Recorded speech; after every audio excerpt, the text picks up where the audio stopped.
오늘 함께 나누실 말씀은 누가복음 15장 11절부터 24절까지 말씀입니다. 누가복음 15장 11절부터 24절까지 말씀 한 목소리로 하나님의 말씀을 같이 읽으시겠습니다. 예수님께서 말씀하셨습니다. 어떤 사람에게 두 아들이 있었다. 그런데 작은 아들이 아버지에게 말했다. 아버지, 제가 받을 몫의 재산을 주십시오. 그러자 아버지는 재산을 두 아들에게 나누어 주었다. 며칠 뒤에 작은 아들은 모든 재산을 모아서 먼 마을로 떠나버렸다. 거기서 그는 방탕한 생활을 하다가 재산을 다 날려버렸다. 모든 것을 다 써버렸을 때 그 마을에 큰 흉년이 들었다. 그래서 그는 아주 가난하게 되었다. 그는 그 마을에 사는 한 사람에게 가서 더부살이를 하였다. 집주인은 그를 들판으로 보내 돼지를 치게 하였다. 그는 돼지가 먹는 지역나무 열매를 먹어 배를 채우고 싶은 마음이 간절했다. 그러나 주는 사람이 없었다. 그제서야 그는 제정신이 들어 말했다. 내 아버지의 품꾼들에게는 양식이 풍족하여 먹고도 남는데 나는 여기서 굶어 죽는구나. 일어나 아버지께 돌아가 말해야겠다. 아버지, 저는 하나님과 아버지 앞에 죄를 지었습니다. 저는 더 이상 아버지의 아들이라고 불릴 자격이 없습니다. 저를 아버지의 품꾼 가운데 하나로 여기십시오. 그 아들은 일어나 아버지에게로 갔다. 그 아들이 아직 먼 거리에 있는데 아버지가 그를 보고 불쌍히 여겨 달려가 아들을 끌어안고 입을 맞췄다. 아들이 아버지에게 말하였다. 아버지, 저는 하나님과 아버지 앞에 죄를 지었습니다. 저는 아버지의 아들이라고 불릴 자격이 없습니다. 그러나 아버지는 종들에게 말했다. 서둘러 가장 좋은 옷을 가져와서 아들에게 입혀라. 또 손가락에 반지를 끼워주고 발에 신발을 신겨라. 그리고 살진 송아지를 끌고 와서 잡아라. 우리가 함께 먹고 즐기자. 내 아들이 죽었다가 다시 살아났고 잃어버렸다가 다시 찾았다. 그래서 그들은 함께 즐기기 시작하였다. 아멘. 할렐루야. 자, 여러분들 한 주간들 동안 평안하셨습니까? 이국 생활을 하다 보면 참 은소롭고 힘든 일들이 많습니다. 한국에서와 달리 저희는 이곳에서 마이너리티로 살아가고 있어요. 특별히 언어 장벽이 있어서 어린아이와 같이 쉬운 일도 제대로 처리 못하는 자신에 대해 많이 속상하기도 하고 그렇습니다. 그리고 참 많이 외롭고 또 그립고 하죠. 한 부산 할머니가 자녀를 방문하기 위해 미국에 오셨습니다. 미국에 오셔서 언어도 안 통하고 아무것도 할 수 없이 버스 타고 도서관과 집을 오가던 이 부산 할머니가 버스 스탑에서 버스를 기다리고 있었는데 마침 버스가 오고 있었습니다. 그 옆에서 신문을 보고 있던 미국 사람에게 할머니가 엄격결에 What day? 라고 말을 했답니다. 그러자 미국 사람이 Monday, 월요일이라고 대답을 했죠. 할머니는 너무도 반갑게 Birthday라고 하셨고요. 할머니 영어 실력에 감탄한 미국인은 Happy Birthday라고 인사를 했답니다. 할머니께서 집에 돌아오셔서는 가족들에게 부산말을 잘하는 미국 사람을 만났다고 기뻐하셨다고 그랬대요. 뭐 우스갯소리로 누군가 만들어낸 그런 이야기겠지만 쉬운 말조차 소통하기 어려운 이국 생활을 하는 사람들이 우리들이 격하게 공감할 수 있는 그런 우픈 이야기가 아닌가 싶습니다. 여러분 한 주간 어떻게 지내셨습니까? 많이 바쁘고 힘들게 또 지내신 분들도 계실 겁니다. 이국 생활 중 힘든 순간 늘 떠오르는 얼굴이 있어요. 어머니 아버지이죠. 그래도 나이가 이제 50이 됐는데도 늘 어머니 아버지가 그립습니다. 왜 그분들이 그리울까요? 가차 없이 조건 없이 언제나 그분들에게 달려가며 그분들이 베풀어 주셨던 그런 사랑 때문일 것입니다. 가장 힘든 순간에도 또 실수하고 잘못을 저지른 순간에도 그분들께 돌아가면 언제나 가슴을 열어주시고 세상의 힘듦을 잠잠히 덮어주셨던 그분들의 자녀들에 대한 사랑이 있었기 때문입니다. 오늘 제가 가끔씩 설교 중간중간에 예로 사용했던 프라디걸 선, 불우한 아들의 스토리, 예수님의 비유 중 가장 아름다운 이 스토리 안에 담겨진 아버지 하나님의 은혜를 여러분들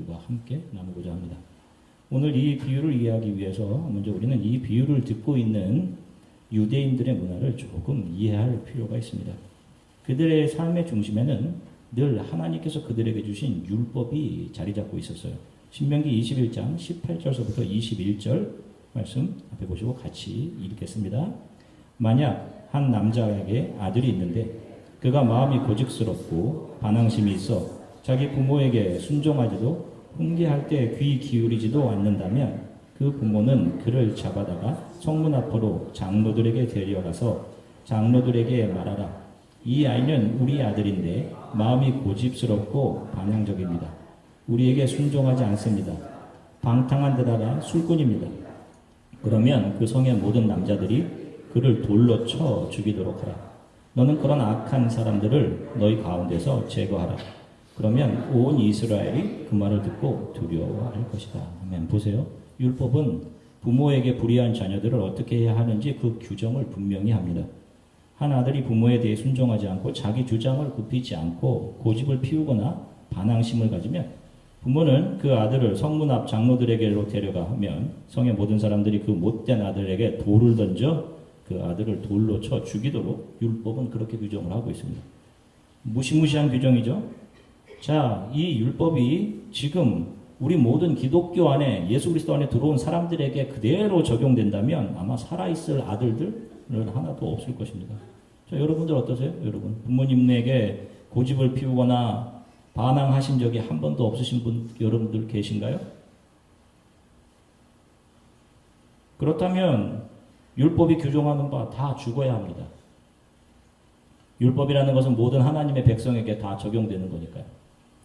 자, 당시 종교자들과 유대 사람들은 이러한 율법의 규정을 누구보다 잘 알고 있었습니다. 그러한 상황에서 예수님께서는 불의한 아들의 이야기를 시작하시는 겁니다. 한 아버지에게 두 아들이 있었는데 그 둘 중 둘째 아들이 아버지께 와서는 자신의 몫을 달라고 합니다.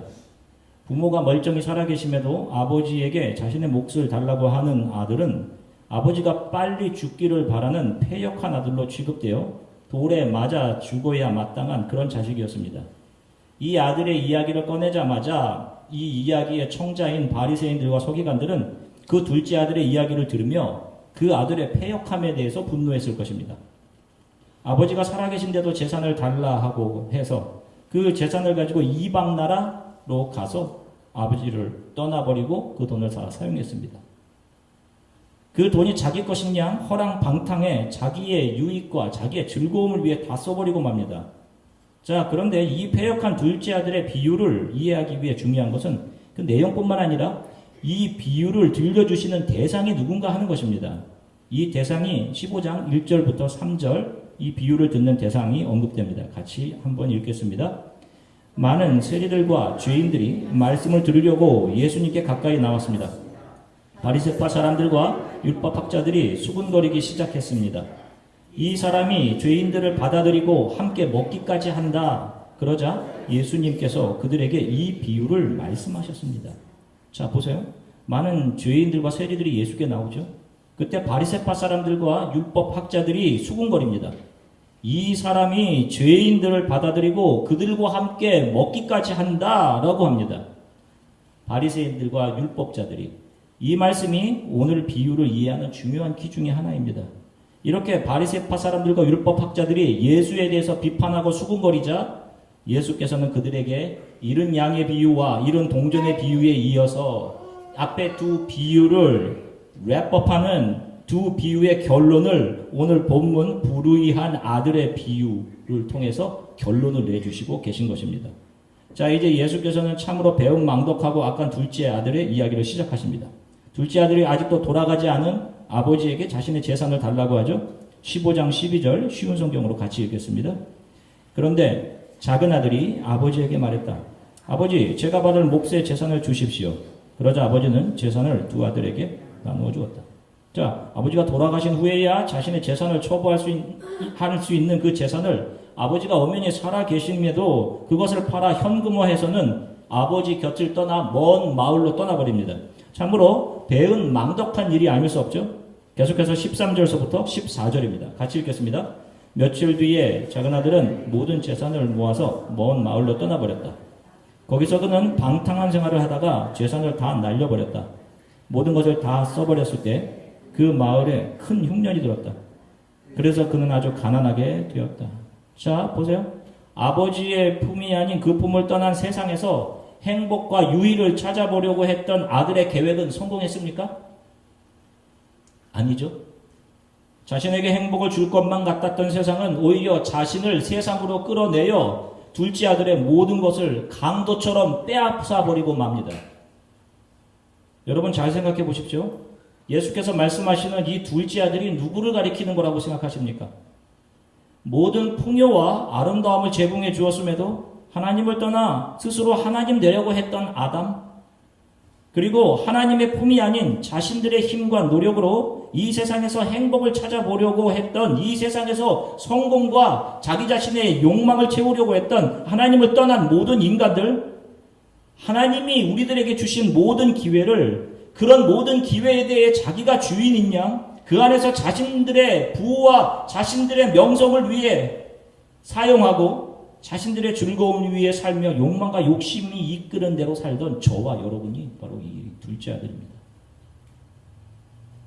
배은망덕으로 인해 우리는 돌에 맞아 죽어 마땅한, 아니 영원한 지옥으로 향해 가고 있는 우리들이 바로 우리들을 가리키는 겁니다.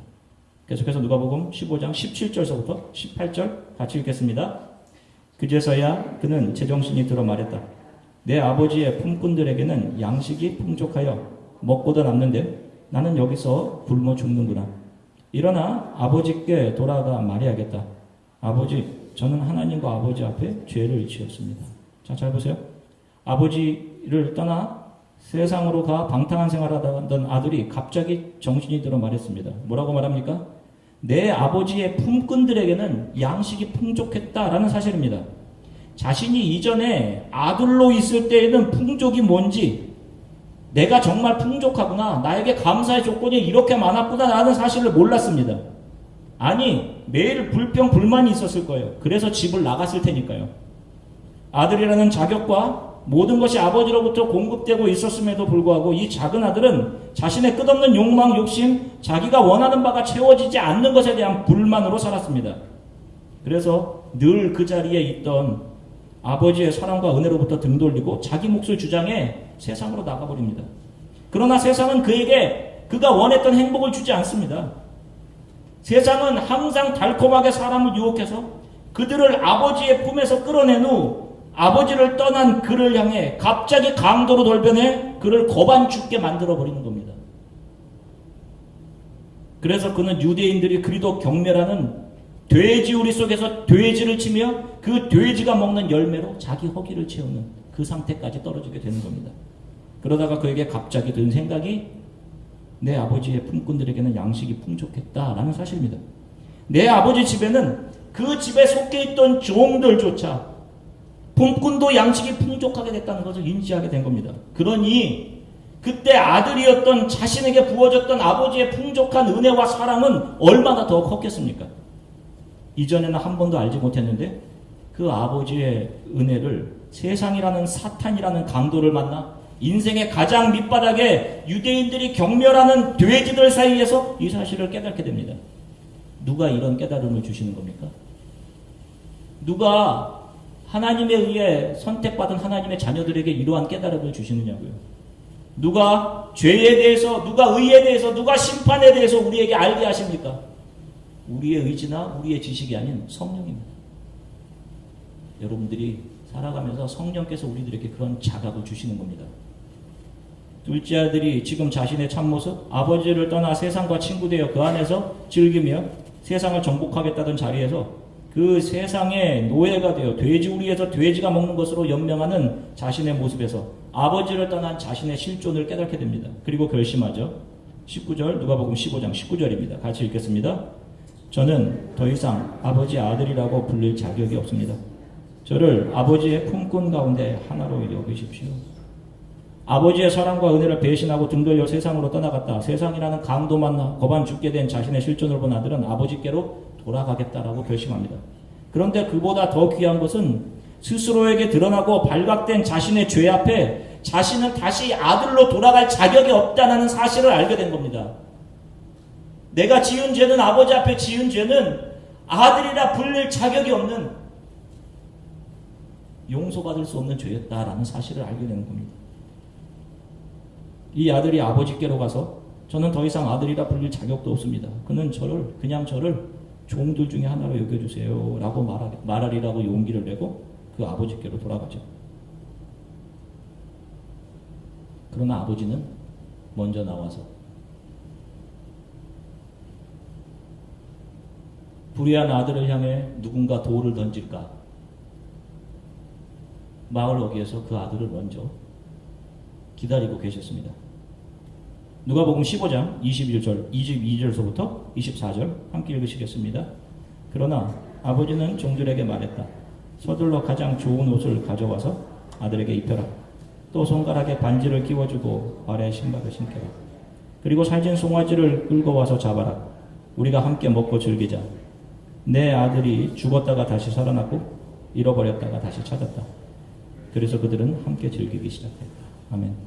아버지는 자신의 실존을 깨닫고 아버지 앞에 엎드린 아들을 조금도 나무라지 않으십니다. 그래, 너는 종이다.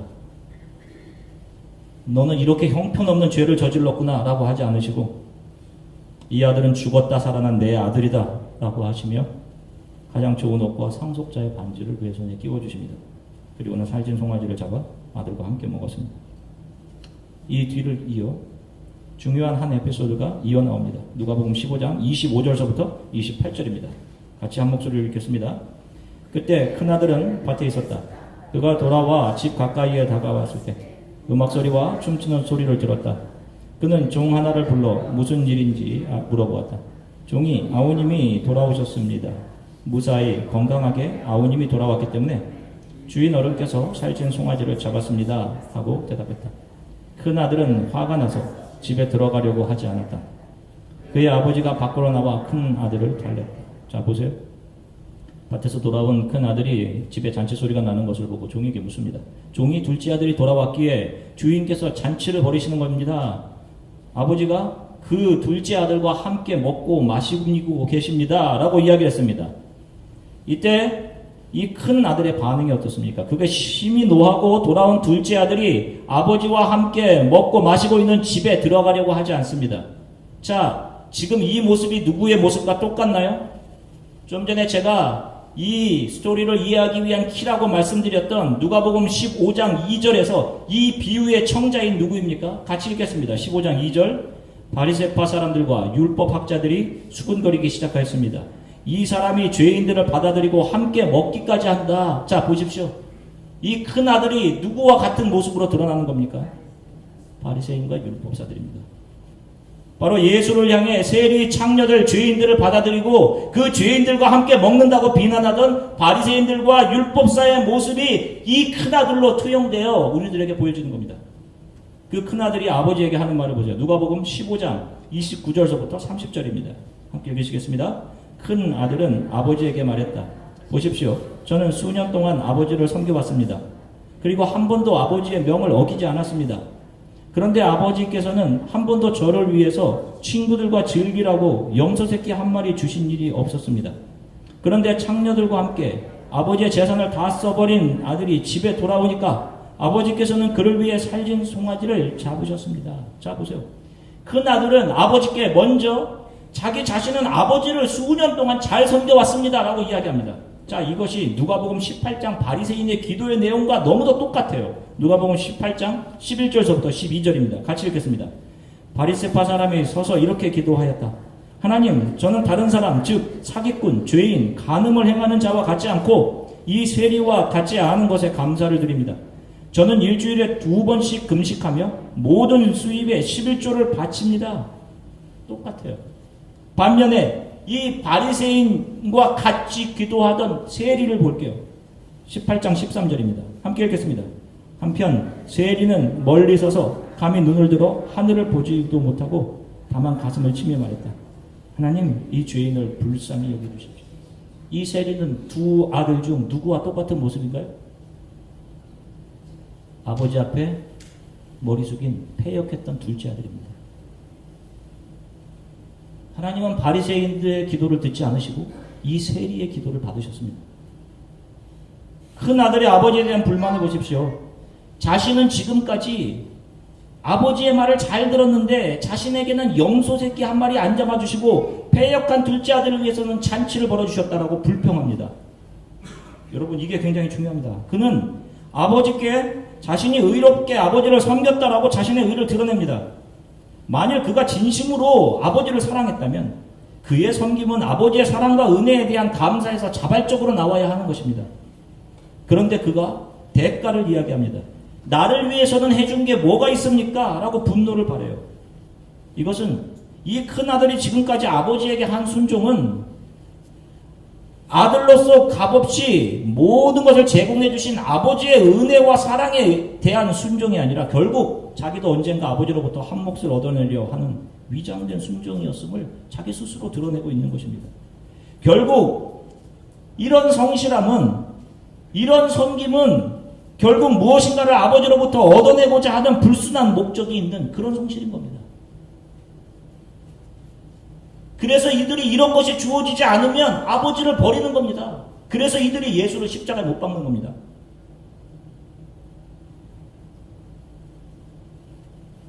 게다가 그는 회개하며 돌아온 아들을 향해 그의 잘못을 지적하고 그를 비난하고 그와 비교해 자기 자신은 의로웠고 자기는 아버지께 할 도리를 다 잘하고 있었음을 역설하고 있습니다. 바리새인들과 율법사들이 그랬죠. 그들이 저들과 저 죄인들과 세리와 같지 않음을 감사드립니다라고 자신의 의를 드러내며 기도했습니다. 그러나 예수님께서 계속해서 말씀하시는 것이 무엇입니까? 자신이 행하고 있는 선이나 의가 다른 이들과 비교돼서 다른 이들을 폄하하고 비판하고 그래서 거기서 자신의 우월감을 챙기고 있다면 그런 선이나 의는 다 하나님 앞에서 악한 겁니다.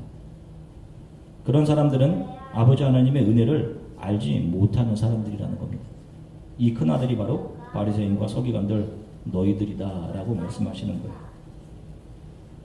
자, 이 스토리가 99마리의 양을 들판에 두고 잃어버린 한 마리의 양을 찾아 길을 떠나 그 양을 찾아 돌아오는, 그리고 잔치를 벌이는 스토리 바로 뒤에 나오는 이야기입니다, 여러분. 자, 한 마리 잃어버린 양을 찾기 위해서 언제 늑대들이 찾아올지 모르는 들판에 99마리를 남겨두는 목자가 저와 여러분들의 이성으로 이해가 가십니까? 여러분 이해가 가세요? 그런데 우리의 목자 되신 예수 그리스도는 그 잃어버린 한 마리를 불쌍히 여기신다는 겁니다. 그리고 그 양을 찾아 나서시고 그 양을 결국 찾고 가슴에 안고 돌아오시는 우리의 아버지 하나님이시고 이 한 마리의 양이 바로 저와 여러분이라고 하시는 거예요. 자, 예수님께서 이 말씀 뒤에 하나님의 나라에서는 회개할 것이 없는 99보다 회개하는 한 명의 죄인을 두고 기뻐하신다 이런 말씀도 하십니다. 이것이 우리는 이해할 수 없는 은혜의 원리입니다. 하나님께는 잃어버린 한 마리의 양이 다수의 양보다 더 귀합니다. 우리는 이것을 이해할 수 없어요. 왜냐고 묻는 우리는 비은혜에 속해 있기 때문에 이해할 수 없는 겁니다. 그러나 아버지 하나님은 그 잃어버린 한 마리의 양을 더 귀하게 여기시는 아버지이십니다. 바로 그 이해할 수 없는 그 은혜를 저와 여러분들이 받은 겁니다. 바르게 생활했던,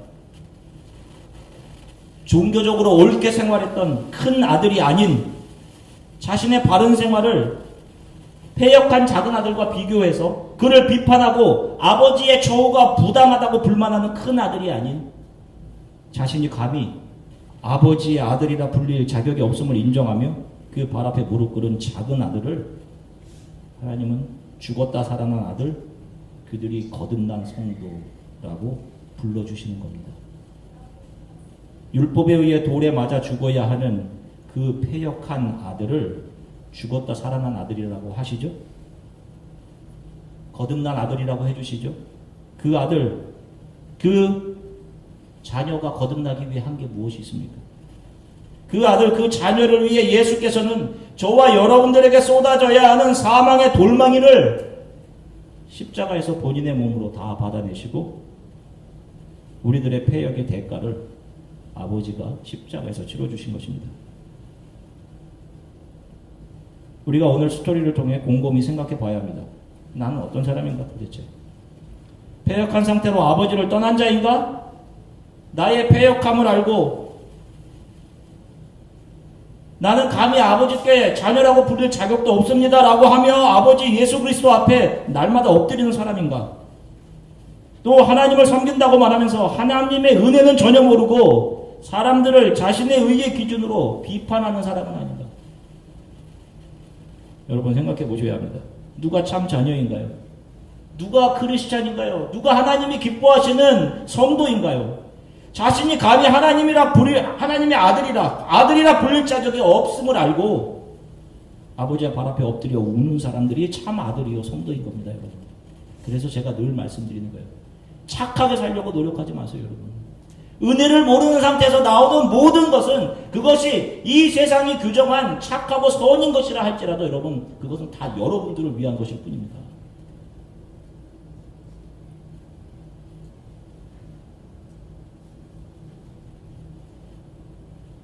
매일 내가 하나님 앞에 너무도 죄송하고 내 모습이 정말 예수님을 사랑하는 이 모습이 맞나?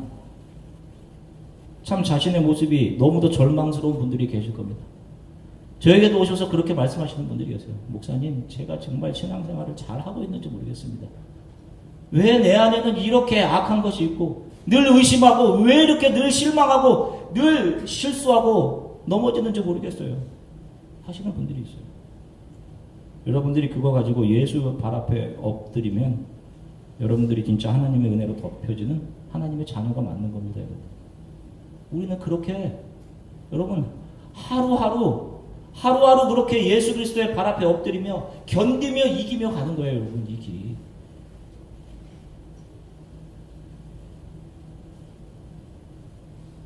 우리가 뭐 잘하고 잘 돼서 그분이 너 훌륭하다, 너 내 자녀다 하시는 게 아닙니다. 그게 크리스천이티가 아닌 거예요, 여러분. 그 아버지께 하나님께 늘 죄송하고 면목이 없기 때문에 우리가 연약하기 때문에 하나님께서 우리를 사랑해 주시는 겁니다. 죄송할 때 십자가 앞에 나오시면 돼요. 그들이 성도입니다. 하나님의 은혜는 우리들의 모든 실수와 실패, 죄를 다 덮어내십니다. 인류가 이 역사 가운데 배설해 놓은 모든 죄악을 다 덮고도 남는 것이 하나님의 은혜입니다. 그 은혜가 저와 여러분들에게 주어진 겁니다. 이 사실은 이 세상에서 내가 겪게 되는 모든 상실과 실패, 어려움들을 다 덮고 내고도 남음이 있는 그러한 기쁨의 소식인 겁니다. 이것을 여러분들이 받으셨음을 기억하고 하루하루 기쁨 가운데 소망하며 견디십시오. 하나님은 누구보다도 여러분들을 잘 아시는 우리의 아버지이십니다. 우리가 셀 수도 없고 이해할 수도 없는 사랑과 은혜로 우리를 안아주시고 우리와 함께 하시는 아버지이십니다. 지금 우리의 상황이 내가 이해하기 어려운 상황이 있다 할지라도 우리 아버지 되신 그분이 분명 우리를 가장 선하게 이끌고 가고 계신 것이 맞는 것입니다. 그래서 우리가 preservation of the saints, 성도를 끝까지 지키심, 붙드심, 이 교리를 믿는 거예요. 하나님께서 이 땅을 살아가는 하나님의 자녀들 모든 삶을 섬세하게 지키셔서 그들의 이 땅의 삶을 지나 정금 같은 하나님의 자녀로 그렇게 만들어 하나님 앞에 하나님 참 부끄럽습니다 라는 모습으로 하나님 앞에 서게 우리를 만들어 가시는 거예요. 한 주간 하나님께서 나에게 제공하신 모든 것들을 한번 묵상해 보십시오, 여러분. 너무 거창하게 사시려고 하실 필요 없어요. 먼 앞일까지 내가 어떻게 해야지? 오늘 하루 하나님을 경외하는 마음으로 오늘 하루를 하나님 앞에서 정직하게 살아가시면 되는 거예요. 하나님 나를 도와주십시오 하며 아무리 바빠도 하나님의 그 사랑을 잊고 사시면 안 됩니다. 사랑을 잊는 순간 사탄은 보이는 것들로 보이지 않는 하나님의 사랑을 대치시킵니다. 한 주간 여러분 많은 감사로 살아가십시오. 내 생각과 내 꿈을 이루는 것보다 더 중요한 것은 내가 하나님 앞에 어떠한 존재인지 나의 실존을 하나님 앞에서 보는 것입니다. 그리고 그분의 은혜를 아는 거예요. 자격 없는 우리가 그분의 무한한 은혜를 받았습니다. 그 은혜 속에 감사하며 살아가는 한 주간이 되시기를 주 예수 그리스도의 이름으로 간절히 축원합니다. 잠시 기도하겠습니다. 여러분, 자기의 몫을 당당하게 요구했던 불의한 아들, 자신의 죄를 깨닫고 아버지 앞에 엎드렸던 아들, 자신은 잘한다고 생각하며 아버지 어떻게 저런 죄인들과 함께 먹고 마십니까? 라고 자신의 동생을 지적하고 죄인이라 했던 큰아들. 여러분들, 우리는 어떤 모습입니까? 하나님, 제가 불의합니다. 하나님이 주신 모든 것을 내 것이라고 여기며 살았습니다. 하나님, 우리를 용서해 주십시오. 그리고 감사합니다. 불의하고 배은망덕한 나를 향해 하나님이 하신 일을 기억합니다. 내가 맞아야만 하는 패역한 자를 향한 죽음의 돌멩이, 아버지께서 십자가에서 대신 다 받아내셨습니다. 감사합니다. 나를 하나님의 자녀 삼아주시고 섬세하게 지금까지 살아오게 하심도 감사합니다. 제가 모르는 순간에도 나에게 공급하시는 은혜와 사랑을 잊지 않고 살아가게 해주십시오. 우리 이렇게 하나님의 은혜가 얼마나 큰지, 나를 용서하시고 덮어주신 하나님의 은혜가 덮어내지 못할 죄와 실수가 없음을 기억하며 그렇게 살게 해주십시오. 우리 이렇게 잠시 함께 기도하겠습니다. 사랑해 주님 참 감사합니다. 아버지, 오늘 사랑하는 성도들과 함께 하나님의 말씀을 또 나누게 하셔서 감사합니다.